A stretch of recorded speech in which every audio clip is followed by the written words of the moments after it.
Thessalonica.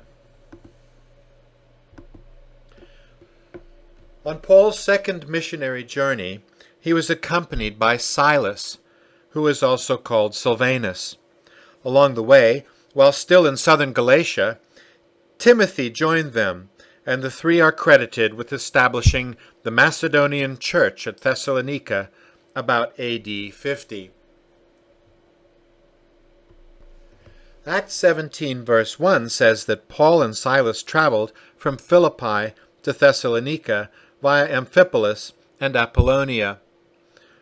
From reading the text of Acts 17 and 18, we realize that Timothy was also with them on this journey.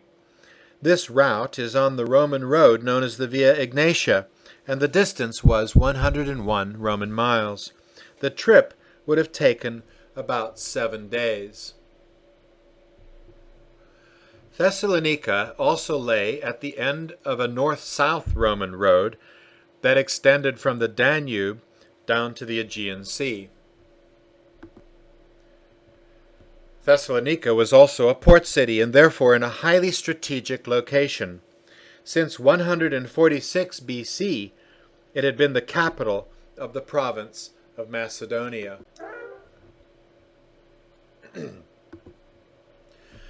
We also learn from Acts 17 that there was in Thessalonica a synagogue of the Jews.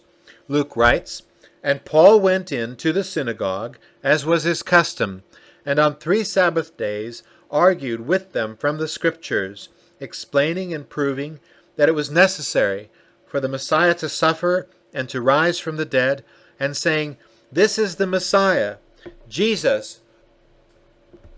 The custom of going first to the synagogue and staying as long as possible is also mentioned in Luke in Acts 17 verses 10 and 17, and then also in chapter 18 verse 4, as Paul moves on from Thessalonica to other cities.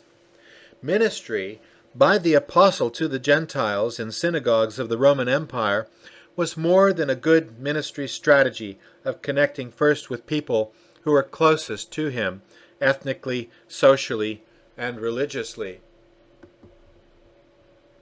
It was primarily an order of the gospel, which goes first to the Jew and then to the Gentile. Such an order of salvation was already set in place in God's covenant with Abraham. God's blessing to the nations would come through Abraham's descendants. We read in Genesis 12:3, "I will bless those who bless you, and the one who curses you I will curse, and in you all the families of the earth shall be blessed." Paul reflects this understanding in his own writing in Romans 1:16. "For I am not ashamed of the gospel. It is the power of God for salvation to everyone who has faith, to the Jew first, and also to the Greek."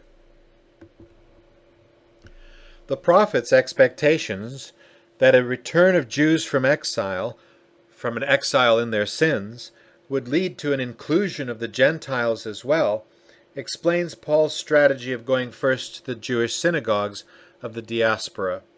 As the Jews are returned to Israel, or returned to God, salvation also reaches the Gentile nations. Isaiah 49 verse 6 says, "It is too light a thing that you should be my servant to raise up the tribes of Jacob and to restore the survivors of Israel. I will give you as a light to the nations, that my salvation may reach to the end of the earth." Some ruins of the ancient city of Thessalonica have been excavated in the midst of the modern city that sits atop the ancient one. A small second-century theater was built beside the ancient marble-paved agora, or forum, that is, the marketplace. Public services such as a mint, the archives, and the court of justice were located beside the agora. 20 shops opened onto a marble path. Paul and Silas's length of stay in Thessalonica was only 3 Sabbaths. His calling to Macedonia, fulfilled in the ministry he and Silas and Timothy had in the cities of Philippi, Thessalonica, and Berea, ended up being brief and painful. Imprisonment, beating, opposition, and being chased out of one city to another. Acts 17, verse 5 says that some ruffians caused a disturbance in the marketplaces at the instigation of some Jews who were jealous of Paul and Silas. Luke compares the Jews of Berea to those at Thessalonica, saying that the former were from a higher class. Not finding them, the mob dragged a Jew named Jason to the city authorities because he had entertained Paul and Silas and probably Timothy as well as guests. They accused Paul and Silas of turning the world upside down with their message that there was another king named Jesus. This, no doubt, was what the ruffians understood from the jealous Jews, who objected to Paul's and Silas's message that it was necessary for the Messiah to die and that he was raised from the dead. The non-Jews would have understood the message to entail an attack on the imperial Roman cult. What further upset these Jews was that some of their number believed Paul and Silas and became Christians. Some Gentiles did as well, and from Acts chapter 20, verse 4, we learn the names of two who traveled with Paul on his third missionary journey into Asia: Aristarchus and Secundus. We learn more about Aristarchus. Aristarchus was seized with Paul by the mob in Ephesus, we read in Acts chapter 19, verse 29. He was one of Paul's traveling companions, Acts 27:2, a worker alongside of Paul, Philemon, verse 24, and he had the distinction of being Paul's fellow prisoner, according to Colossians 4, verse 10.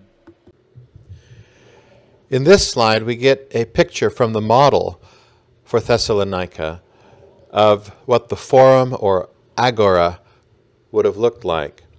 You can see the odeum or theater on the right, and then the shops at the bottom left.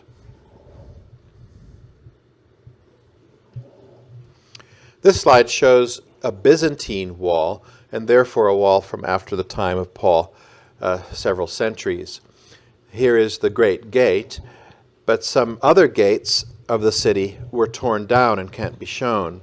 The Vardar gates, for example, are no longer standing, but it's by those gates and in other inscriptions found around the city that we learn something of the governance of Thessalonica. Different Greek city-states could have different forms of government.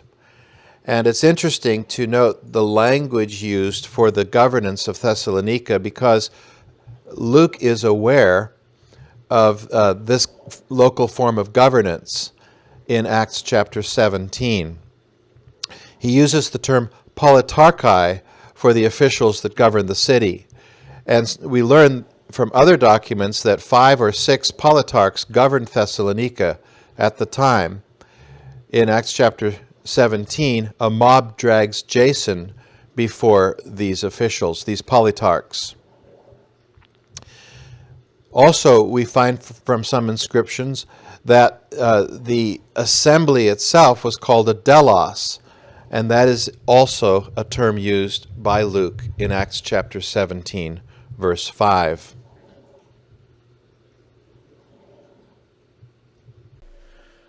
From Thessalonica, Paul, Silas, and Timothy went to Berea, situated inland at the base of the Vermian Mountains. The trip would have been partly along the Via Egnatia. It was 57 miles and would have taken about 4 days. The choice to travel here may well have been because of connections through the Jewish community. Both Thessalonica and Berea had Jewish synagogues. A synagogue in Berea that goes back to ancient times is pictured here. Had Paul gone from Berea to Athens on foot, it would have been 324 Roman miles and taken some 25 days. Paul, however, avoided so long a journey by land and instead traveled by sea with others from Macedonia, Acts 17, verse 15. He waited for Silas and Timothy to join him in Athens, arguing in the meantime in the synagogue and debating with Epicurean and Stoic philosophers. Some hearers came to faith, including Dionysius the Areopagite and Damaris. Paul moved on from Athens to Corinth, which is where he would call home for the next 18 months. Silas and Timothy finally joined Paul there, and a significant ministry was about to begin.